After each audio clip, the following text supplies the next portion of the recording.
প্রধান উপদেষ্টা অধ্যাপক মোহাম্মদ ইউনূস সাহেবের বহুল আলোচিত চীন সফর শেষের পথে বলতে শেষ বলা যায়, তার কারণ দেশটির প্রেসিডেন্ট শি জিনপিং এর সঙ্গে তার বৈঠক হয়েছে।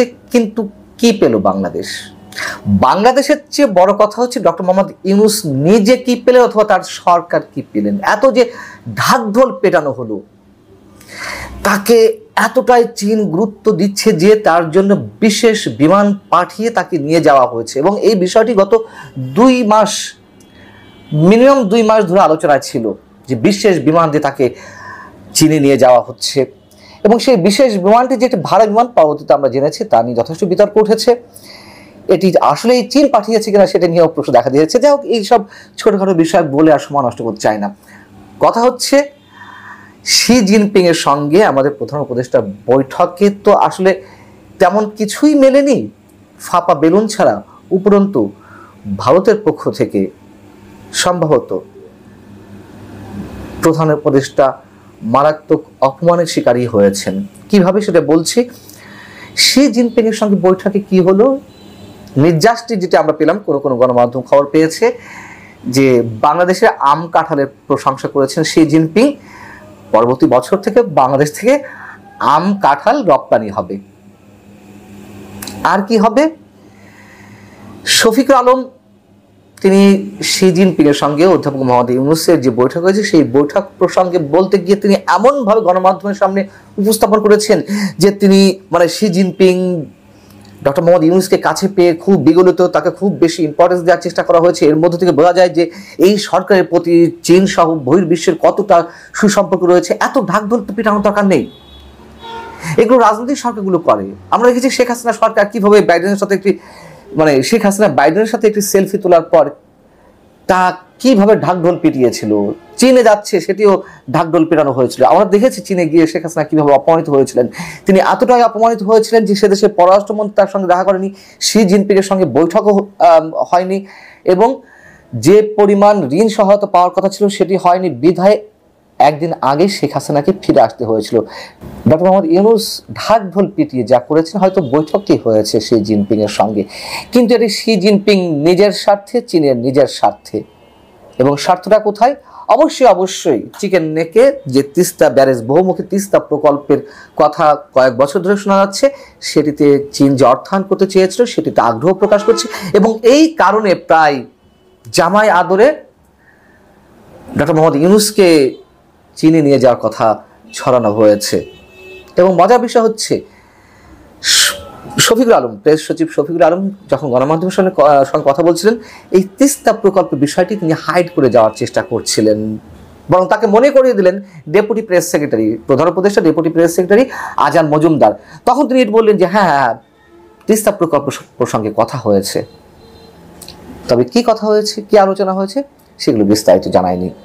কেন জানানো হয়নি?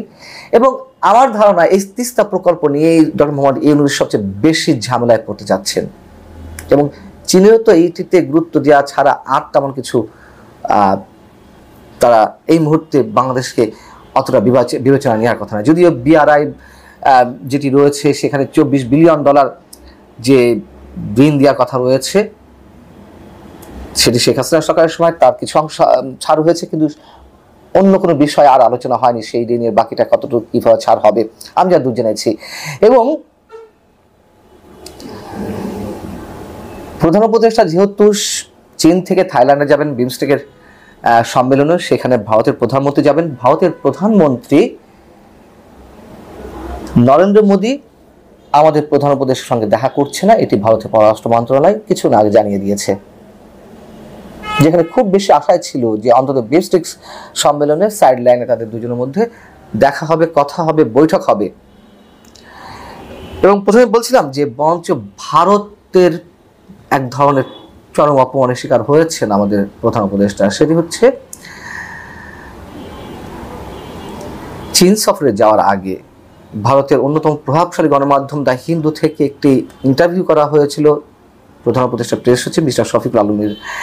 শফিকুল আলম সেখানে কি বলেছেন, তার যে ল্যাঙ্গুয়েজগুলো সেটুকু শুনলে বোঝা যায় যে সম্ভবত ভারতকে নিয়ে সরকার একটা বিব্রতকর অবস্থা, একটা বিপদের মধ্যে আছে। তিনি এই মন্তব্য করেছেন যে ডক্টর মোহাম্মদ ইউনূস ভারতের সঙ্গে উষ্ণ সম্পর্ক বজায় রাখতে আগ্রহী, এজন্যই তিনি চীনে যাওয়ার আগে ভারতে যেতে চেয়েছিলেন, কিন্তু ভারতের পক্ষ থেকে এই বিষয়ে তেমন কোনো সাড়া পাওয়া যায়নি বা বিস্তারিত কিছু জানায়নি কি হতে যাচ্ছে বা কি হওয়া উচিত। তো আশা করছি বিমস্টেক সম্মেলনের সাইড লাইনে সেখানে বৈঠক হবে, সেটি বিষয়েও শুক্রবার ভারতের পররাষ্ট্র মন্ত্রণালয়ের মুখপাত্র জানিয়ে দিয়েছেন যে বৈঠক হচ্ছে। এখন তিনি 23 এপ্রিল বিমস্টেক সম্মেলন শেষ করে যাবেন শ্রীলঙ্কাতে। আমরা জানি এর আগে গত সেপ্টেম্বরে 2024 সেপ্টেম্বরে জাতিসংঘের নিউ ইয়র্কের সাধারণ অধিবেশনে বিশ্ব নেতারা যে উপস্থিত হলেন, বাংলাদেশের পক্ষ থেকে আশা করা হয়েছিল যে অনেক বেশি প্রত্যাশা করা হয়েছিল, ভারতের কাছে আবেদন জানানো হয়েছিল নরেন্দ্র মোদীর সঙ্গে প্রধান উপদেষ্টা ডক্টর মোহাম্মদ ইউনূসের একটি বৈঠকের আয়োজনের বিষয়। তখনও কিন্তু নরেন্দ্র মোদী ডক্টর মোহাম্মদ ইউনূসের সঙ্গে দেখা করেননি, যদিও ডক্টর মোহাম্মদ ইউনূস যাওয়ার আগে তিনি ভারতে ফিরে আসেন। ইচ্ছা করলে হয়তো পারতেন। এবারও ভারত যেতে চেয়েছিলেন আমাদের প্রধান উপদেষ্টা, সেই সময়টি দেননি। বিমস্টেকের সাইড লাইনে বৈঠক হওয়ার কথা ছিল, সেই সুযোগও দেননি। তার মানে কি আমরা ধরে নেব ভারত প্রচণ্ড একরোখা দৃষ্টিতে এখনো পর্যন্ত তার অবস্থানে দাঁড়িয়ে আছে, এবং ভারতের পররাষ্ট্র মন্ত্রণালয়ের একই সঙ্গে দেশটির সেনাপ্রধান উপেন্দ্র দ্বিবেদী তিনি একাধিকবার মন্তব্য করেছেন যে এই সরকারের সঙ্গে নয়, বরঞ্চ নির্বাচিত সরকারের সঙ্গে বাংলাদেশের নির্বাচিত সরকারের সঙ্গে ভারতের সম্পর্ক করে উঠতে পারে, অর্থাৎ তারা তাদের নীতিতে অটল আছে।